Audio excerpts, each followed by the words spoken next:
Well, today we're very fortunate to have Chloe Taylor, the Assistant General Manager of Nuffield in Fulham, with us today at the Super A studio. How are we doing there, Chloe? Very good. How are you? I'm good. Listen, I got some basic, fitness questions to ask you because you do look like you are a personal trainer and you follow and you walk your talk. So what would be your personal fitness goals, Chloe? So at the moment, I want to get 2 non-assisted pull-ups. I got my non-assisted pull-up about 2 weeks ago, maybe 3 weeks ago. Very happy about that. Been training for that for a while. And then also to rebuild my strength and get my 75 kg deadlift. Okay, great.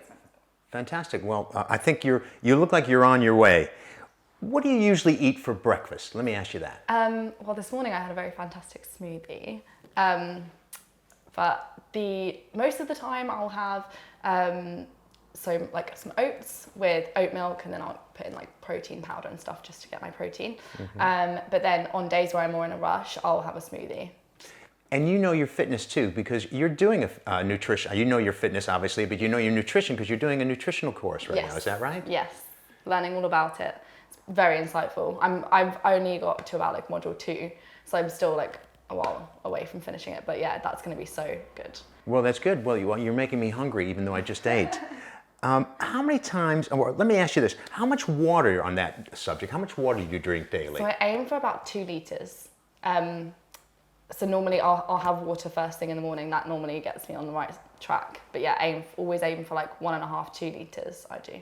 Perfect. And how many times a week do you exercise? So pretty much every day. When I say that to people, they're like, what? But it's not like overly hard every single day. So I like to do moderate training every single day, but then the odd time it will be like a really hard session. So like a HIIT session, but you're training mindfully, would you say? Yes, yeah. I'll have like 2 lower body days, an upper body day, a push-pull day, and then I'll have like a play around day. So like whatever I fancy, yeah. Okay, fantastic. Well, listen, will you participate in the Hood Fitness Challenge? Absolutely, yes. Oh, great. I will. Fantastic. And I think you want to win too, don't you? I'm quite competitive. Yeah, no, I can see that. Because what's the point of playing unless you think you can win? Right, yeah. What is your favorite fitness activity? And why is it your favorite fitness activity? Do you know what? At the moment, I would think it's actually swimming. Okay. Which is strange because it changed in like the last week. Other than that, it's usually strength training because like strength training, the endorphins that you get from that is just like, second to none.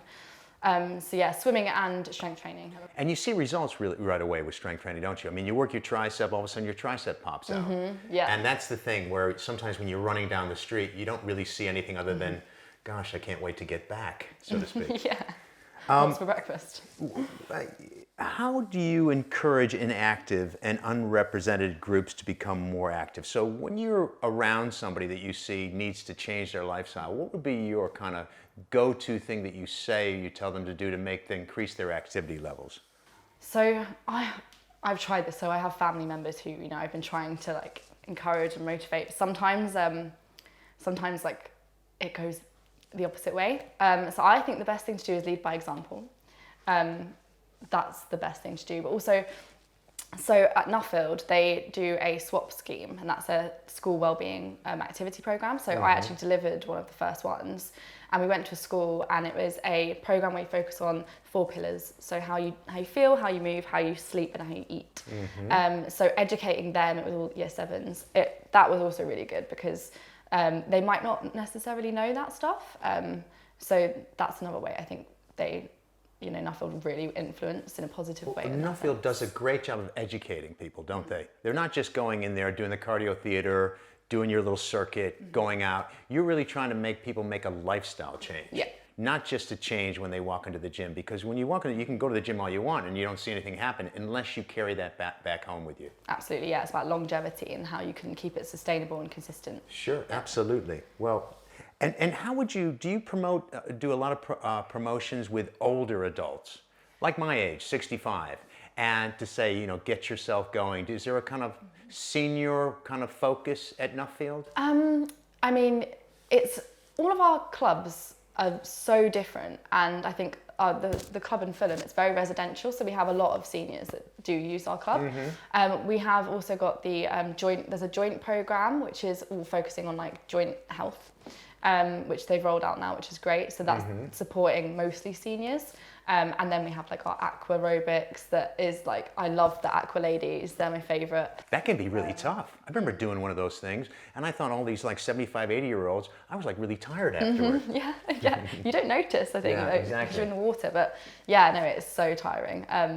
So yeah, that's, I think at the moment at our club, there is a big focus on that kind of community. And yeah, especially because, you know, when everyone's got like dads and mums and like older people in their lives that they'd love to support and help their health as well. And I think as well for the like senior people, they didn't have access to as much information as we do now, like social media and stuff. So they're sort of almost relying on us to like help get them fitter and healthy. Absolutely, and there's an aging population, and otherwise, you know, people are going to live longer, but are they going to live better? That's the thing, is what's their quality of life going to be like? Post the pandemic, now that Nuffield's open again, have you noticed fewer people coming back to the gym or same amount or more people? We are almost at the original closing membership that we were in 2019. Fantastic. Which is really good. It was really, really busy actually when we first opened, which was so good to see because I was a bit worried. And I was, from a personal training perspective as well, it's been so nice hearing all these people that are working from home.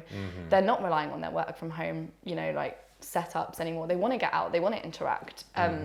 And there's also like, there's a podcast I listen to called The Science of Happiness. And they've proven that you are a little bit happier even if your interaction is a smile to a stranger or walking past a stranger and looking them in the eyes. Like, it's scientifically proven that having that acknowledgement of different people, it does benefit you overall. So I think even just them coming into the gym does that. Sure, well, because it's more than just working your body, it's actually working out your emotions and sharing things with people. Because even if you say to someone, and they say, you know, you can ask them, Chloe, because you're a very personable person, and you say, how's your day been? And they go, well, I've had this problem or something. Right away, at the end of that chat, they'll probably feel better for sharing it with you.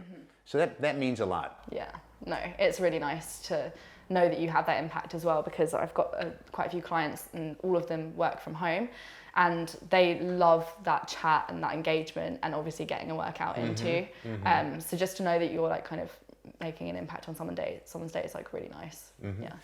But it's saying you're getting your levels of people coming in, which is great, like they were in 2019. Do you see things changing slightly the way that the gyms roll out what their product is right now? Is there a difference in the way you roll out your product post well, we're still in the pandemic, I think, but post the reopening, so to speak? I definitely think so, because we're having to sort of adapt to this more online world. Right. And I think even though that's been happening prior to COVID, it has been heightened a lot during COVID because everyone's so online now, it's all they had. So I definitely think that like Nuffield for one have adapted, and they've got Nuffield Health 24/7, which is their online classes, so that there's this, you know, okay, well, if you don't want to come into the gym on one day, then we also have the 24/7 you know, service that you can do all the classes online as well. But then you also, you know, we can correct your form when you come in and stuff like that. Because that's the thing with online classes. You can't see the person physicality, so like their form could be slightly wrong. And I've had a lot of clients who could be on their way to injury if we don't fix it. Sure. Well, I train people with my hands, so the online stuff really doesn't really work that well, although it does make you up your game as far as how you explain things. But you're right, unless you're with person. I mean, even with this interview, it's much better in person than it is over a Zoom. You know, I mean, that you can't take away in-person stuff. Yeah. But let me ask you this: being a very very good personal trainer, how does a person find the right instructor? How would you send someone to the right instructor to be motivated? I mean, what would you suggest? So I think it comes down to personality types a lot. And it doesn't matter what you're doing, not everyone's going to like you, and you're not going to gel with everyone. And that's actually the beauty in everything, I think. So where some clients might not gel with me and might not like my style, others will love it. So it's just being as authentic as you can so that you get your most authentic clients. That I think is the most important thing. Stay authentic. I think that's probably very true. And the trouble is that I think in a world where I used to work a lot with gymnasiums, not actually for a gym, but with gyms. Wentworth Golf Club was one that I set up.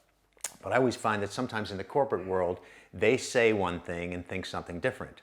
Where if you want to make an impact as a trainer, as a personal trainer with a client, you have to be congruent with your thoughts and your words. Because if you're not, and then their actions won't follow. Because like you said, the best way to motivate people is to be a good role model. The second way is to make them pay a lot for their training. Chloe, let me tell you something. Because if your parents don't pay for the training, they won't listen to what you have to say.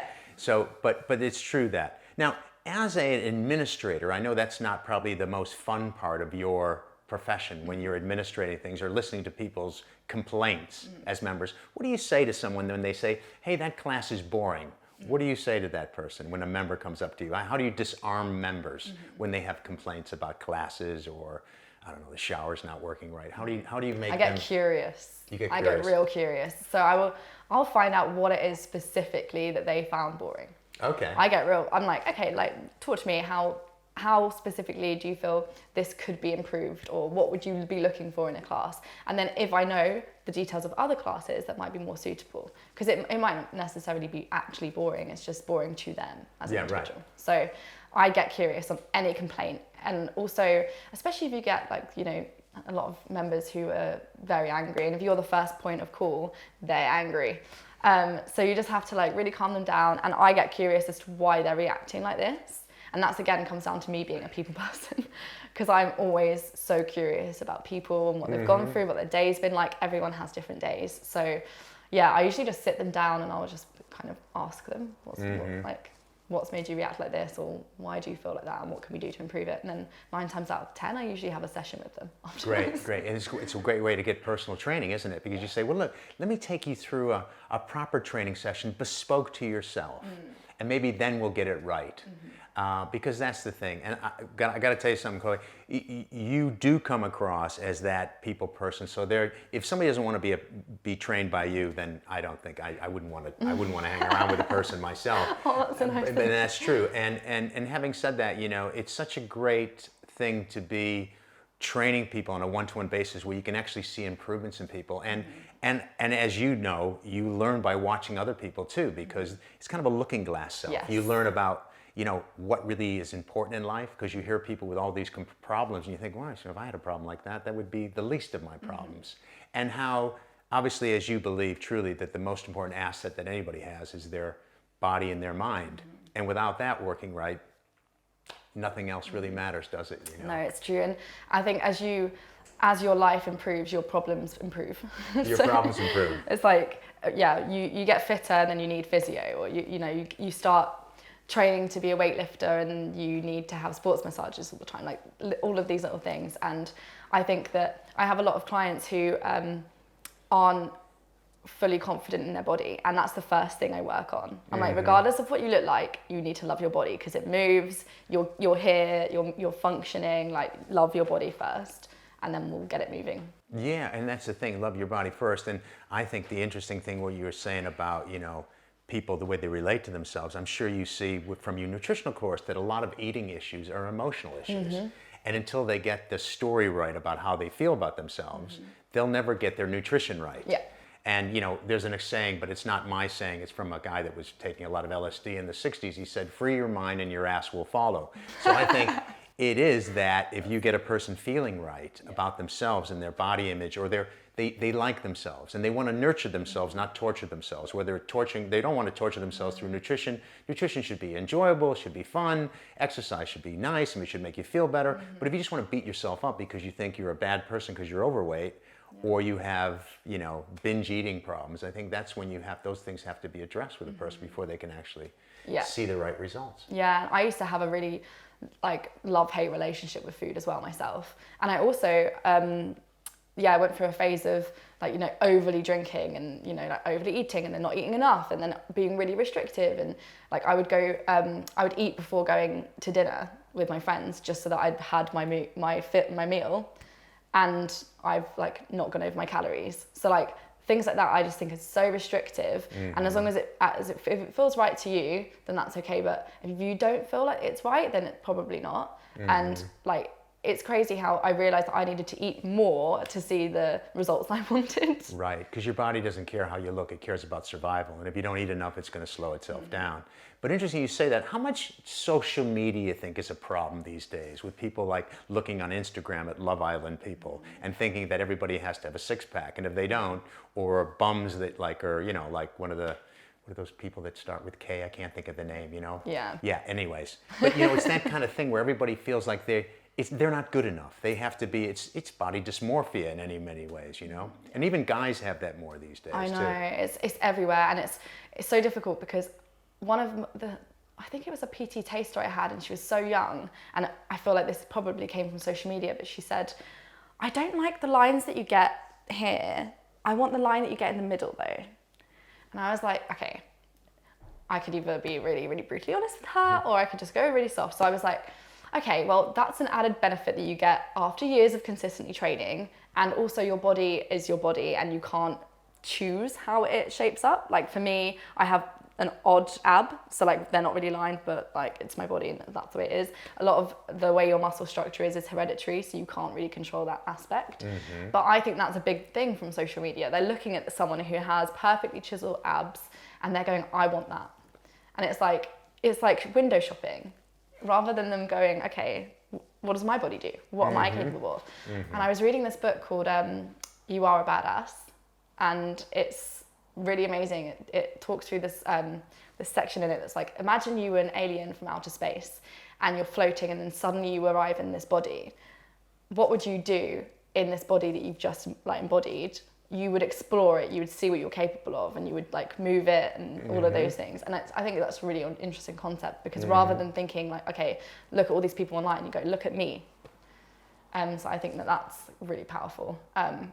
So yeah, I think people need to get off social media. Social media can be really beneficial. Like for me, I love using it if I need like some positivity, like a bit of motivation. So I tailor my social media to me. So I will unfollow anyone that doesn't benefit or doesn't feel aligned, and I will follow all of that good stuff. Well, great. So that's what I would recommend people to start with. Well, I hope you follow us at Super A anyways. Of course. No, but it's interesting because that's the way to think about it. And I think about it is, Chloe, that it does do a lot of damage to people, but I think it's like anything. You can do a lot of damage with weights, or you can do a lot of positive things with the weights, but it's everything. You have to, you have to do it for your level. And again, I like what you're saying about being happy with yourself, because that's the root of everything. Because what's the point of exercising unless you feel better? Not to feel jealous of somebody else's body, is to feel good about yourself. Because if you're not happy, I always say to my younger clients, and I work with some people very young, and I say, success to me is if you feel good underneath your skin. Because you have a lot of people that have the biggest cars and the biggest homes, and they feel terrible about themselves. Yeah, So. yeah. These celebrities, they're not happy. That's not the role model. And Love Island, I don't have to tell you about all these people that go, like train crashing on that show, really seriously train crashing, and everybody's still looking at this. I mean, come on. I know. The joy of having a six-pack, that wasn't what the person needed. They needed something else. Yeah, no, completely. And it's like, it comes down to like the materialistic stuff as well. Like none of that stuff makes me happy at all. So Well, that's good. yeah, and it's when you meet those people who are like, oh, look at me, I've got this and this and this, and it's like, what's really going on deep down. Well, I got a feeling, Chloe, I want to thank you very much for coming in today, but I got a very strong feeling that your clients are going to be looking at you going, they want to be more like you.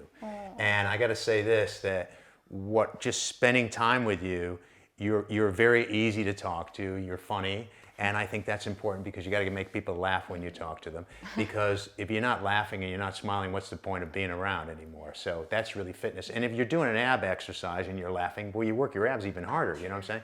So I want to thank you very much for coming down to the studio today, and we hope to have you again. Definitely. Yes, all right, and we'll see you at the fitness challenge. I don't know, you're not going to be going against any 60-year-olds, but if you are, we'll be ready. Yes. Oh, thank you. It was so nice meeting you. Okay. Thank you for having me. Thank you, Chloe. Thank you.